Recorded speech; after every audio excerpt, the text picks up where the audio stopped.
মাসের কমপক্ষে 12টি আমল রয়েছে।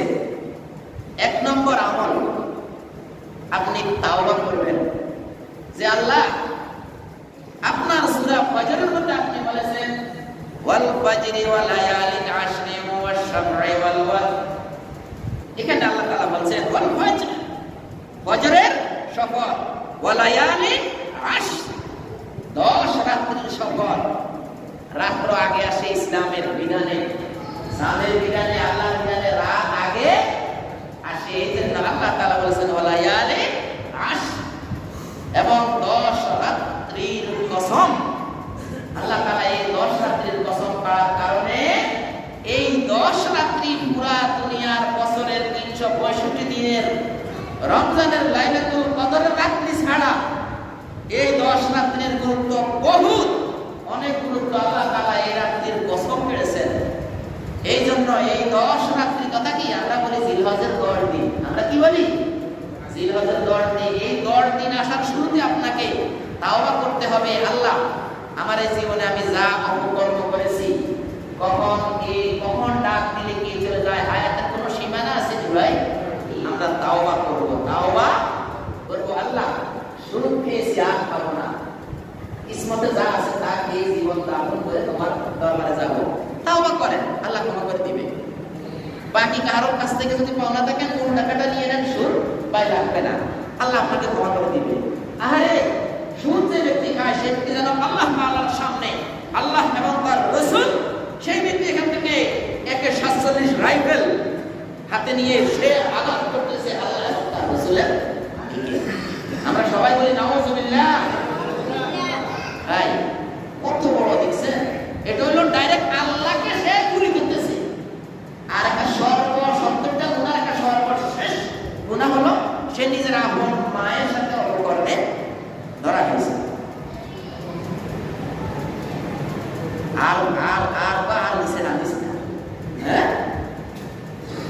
এই হলো প্রথম কাজ। দ্বিতীয় কাজ, আমরা এই হাতের নখ, আজকে যদি কারো নখ থাকে, আজকে এখান থেকে যাই যারা কোরবানি দিবেন আর যারা দিবেন না, তাদের সবার জন্য হাতের নখগুলো কাটা যাবে না। দ্বিতীয় কাজ মোসরা। তৃতীয় কাজ চুল কাটা, কোনো প্রকারের চুল পশম কাটা যাবে না, একদম ইয়াউমুন নাহর তথা কুরবানির দিনের পরে করা যাবে। কেমন? আচ্ছা, এরপরে আপনার চতুর্থ হলো কোরআন তিলাওয়াত। চতুর্থ কি? কোরআন তেলাওয়াত বেশি বেশি করা। কারণ আল্লাহ তাআলা বলেছেন ওয়ালায়ালিন আশর, এই 10 দিন 10 রাত আল্লাহ তাআলার কাছে অনেক সম্মানী। এই জন্য আপনি চতুর্থ প্রকার আমল কোরআন তেলাওয়াত। পঞ্চম প্রকার আমল, আপনি দোয়া করবেন আল্লাহ তাআলার নিকটে। দোয়া, দোয়া কখন? আযান এবং ইকামতের মাঝখানে, আসরের পরে, হ্যাঁ, ফরজ সালাতের পরে, এই তারপরে যাই। এইভাবে অল টাইম আপনি কি দোয়া একটু বেশি বেশি করবেন। এই কথাগুলো বোঝাতে আল্লাহ আমাকেও আমল করার তৌফিক দান করেন, আমিন। ভাইরা আমার, পঞ্চম নম্বর হলো এই জিলহজ মাস আসার সাথে সাথে রাসূলের সাহাবীগণ কেউ কেউ, অনেক সাহাবী ছিল এই 10 দিন টানা রোজা। আবার কেউ কেউ আছে ইয়ামে আরাফা এর একদিন আগে একদিন পরে, 9 জিলহজের একদিন আগে, মানে আর 9 জিলহজ, এভাবে 2 দিন রাখে। 10 জিলহজ তো অনেক সময় দেখা যায় যে কি, যারা কোরবানি দিবে তারা কোরবানির গোশত দিয়ে শুরু করা, এটাও এক প্রকারের তরিকা আছে। যাই হোক ভাই, তাহলে আমরা কি করব? রোজা রাখবো, সচেষ্ট হবো ইনশাআল্লাহ রোজা রাখার জন্য। কেমন? অন্তত 2টা হইলে 10 দিনের মধ্যে, 10 দিনে যে পারেন 10 দিনে 10টা রাখেন, আর যে একান্তকার পারেন না সে অন্তত 2টা হইলে রাখবেন ইনশাআল্লাহ। চেষ্টা করবো আল্লাহর রহমতে। ভাইরা আমার, পঞ্চম গেল। ষষ্ঠ কিয়ামুল লাইল।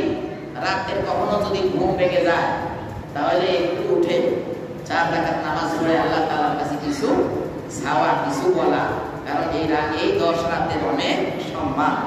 7 নম্বরে হারাম বর্জন করা।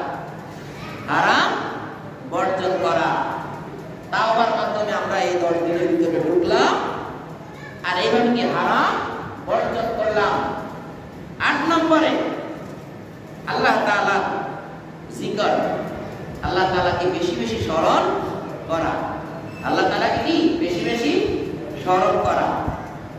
তারপর 10 নম্বর সাদাকা, কি আল্লাহর মধ্যে সাদাকা করা, বেশি বেশি দান করা।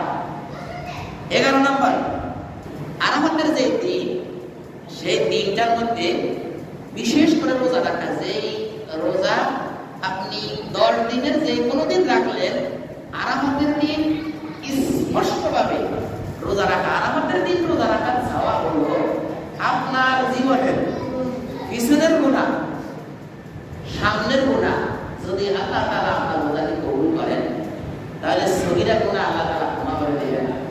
যদি তাওবার সাথে থাকে তাহলে কি আল্লাহ তাআলা কবিরা গুনাহ যদি পিছনে থাকে, সেগুলো তাওবা যদি কবুল হয়, ফিরে আসা যদি কবুল হয়, তাহলে কবিরা গুনাহ আল্লাহ তাআলা ক্ষমা করে দিবেন। 12 নম্বরে আইয়ামে তাশরীক। আইয়ামে তাশরীক তথা 9 জিলহজ ফজর থেকে 13 জিলহজ আসর পর্যন্ত। 9 জিলহজের 13 মানে আমরা আরেক সপ্তাহ আমাদের পাবো ইনশাআল্লাহ। 9 জিলহজের আসর থেকে, ফজর থেকে 13 জিলহজের আসর পর্যন্ত প্রত্যেক ফরজ নামাজের পরে কি করতে হবে?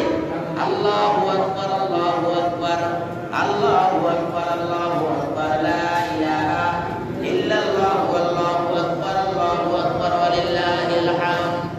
এই যে আল্লাহু আকবার, আল্লাহু আকবার কোন কোন এলাকায় 2 বার বলে, কোন কোন এলাকায় 4 বার বলে, আরব দেশের মধ্যে 8 বার 7-8 বার বলে।